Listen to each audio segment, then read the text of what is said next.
Dalam nama Bapa dan Putra dan Roh Kudus. Amin.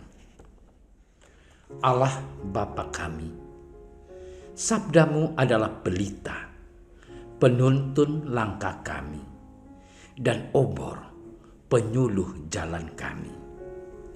Kami ingin membaca dan merenungkan sabdamu. Bersabdalah ya Tuhan, hamba-Mu mendengarkan. Penuhilah hati kami dengan sabdamu. Sabdamu adalah kebenaran. Bersihkanlah pikiran kami dari keinginan yang menyesatkan. Bukalah diri kami agar dapat mendengarkan sabdamu. Amin.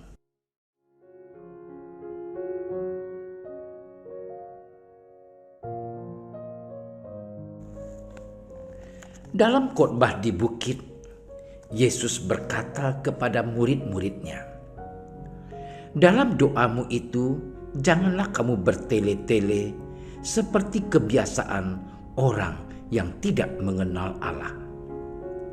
Mereka menyangka bahwa karena banyaknya kata-kata doanya akan dikabulkan. Jadi, janganlah kamu seperti mereka, karena Bapamu mengetahui apa yang kamu perlukan sebelum kamu minta kepadanya. Karena itu berdoalah demikian: Bapa kami yang di surga, dikuduskanlah namamu, datanglah kerajaanmu, jadilah kehendakmu di bumi seperti di surga. Berikanlah kami pada hari ini makanan kami yang secukupnya, dan ampunilah kami akan kesalahan kami, seperti kami juga mengampuni orang yang bersalah kepada kami. Dan janganlah membawa kami ke dalam pencobaan, tetapi lepaskanlah kami daripada yang jahat. Karena Engkaulah yang empunya kerajaan dan kuasa dan kemuliaan sampai selama-lamanya. Amin. Karena jikalau kamu mengampuni kesalahan orang, Bapamu yang di surga akan mengampuni kamu juga. Tetapi jikalau kamu tidak mengampuni orang, Bapamu juga tidak akan mengampuni kesalahanmu. Demikianlah Injil Tuhan.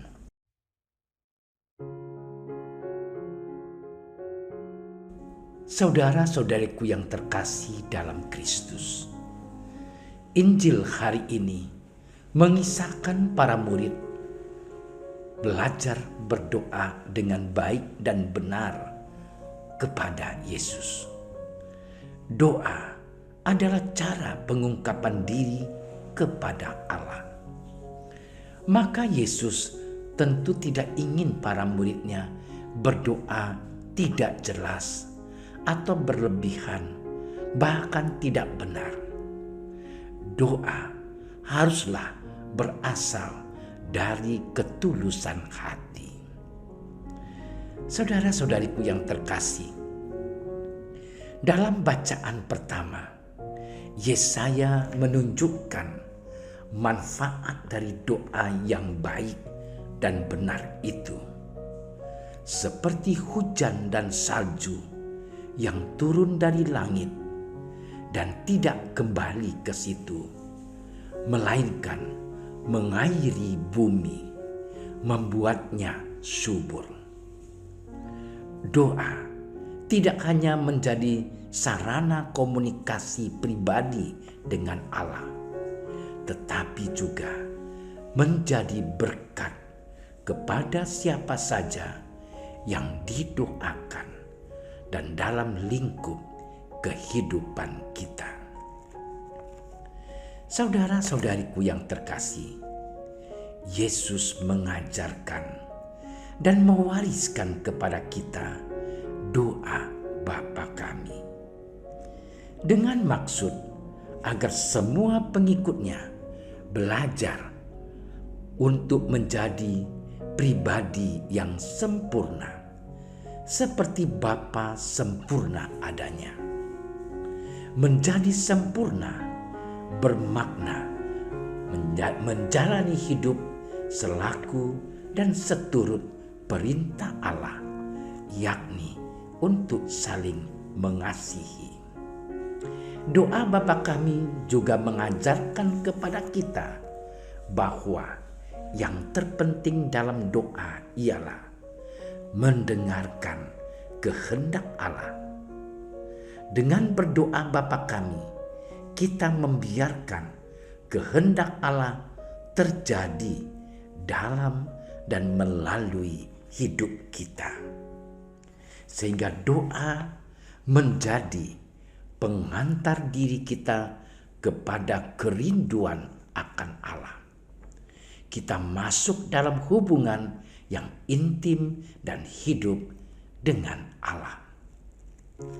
Saudara-saudariku yang terkasih, Bunda Teresa berkata, "Karena saya tidak bersandarkan pada diri sendiri, saya bersandar pada Allah 24 jam sehari." Doa tidak cukup hanya dalam kadar merasa suka dan perlu berdoa. Itu adalah tanda ketidakseriusan menerima Allah. Doa akan tumbuh subur dengan kesetiaan. Ciri khas doa seorang Kristiani adalah berdoa dalam sikap iman, harapan, dan kasih. Hal ini berarti bertekun dan bersedia menyerahkan diri pada kehendak Allah. Saudara-saudariku yang terkasih, di dalam doa Allah tinggal dalam diri dan kita dalam Allah. Kini kita menjadi tempat Allah bersamayam. Ketekunan dalam berdoa juga harus tampak saat kita bertekun dalam menjalankan aktivitas keseharian kita.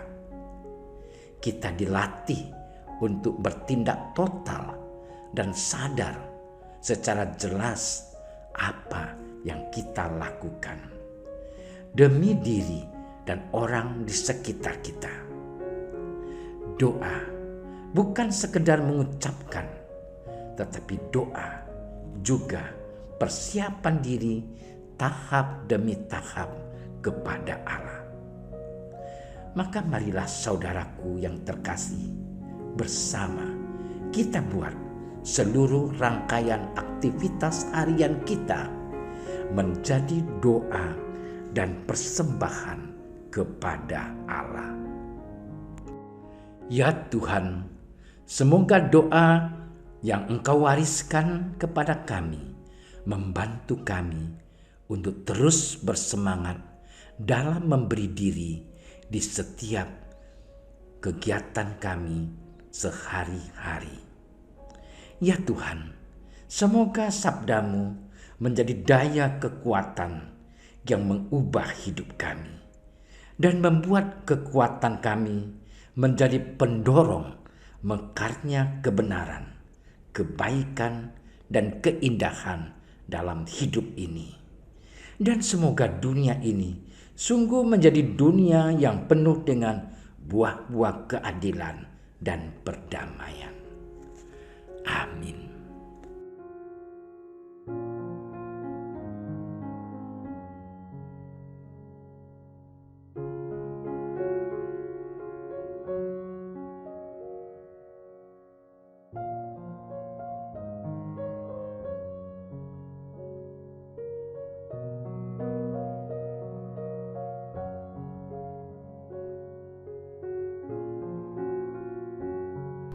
Terima kasih sudah menyaksikan renungan hari ini. Jangan lupa like, subscribe, dan aktifkan tombol loncengnya agar Anda yang pertama mendapatkan notifikasi updatean renungan harian dari Komsos Keuskupan Padang. Dan bagikan ke sosial media agar saudara-saudara kita dapat mendengarkan dan merenungkan firman Tuhan.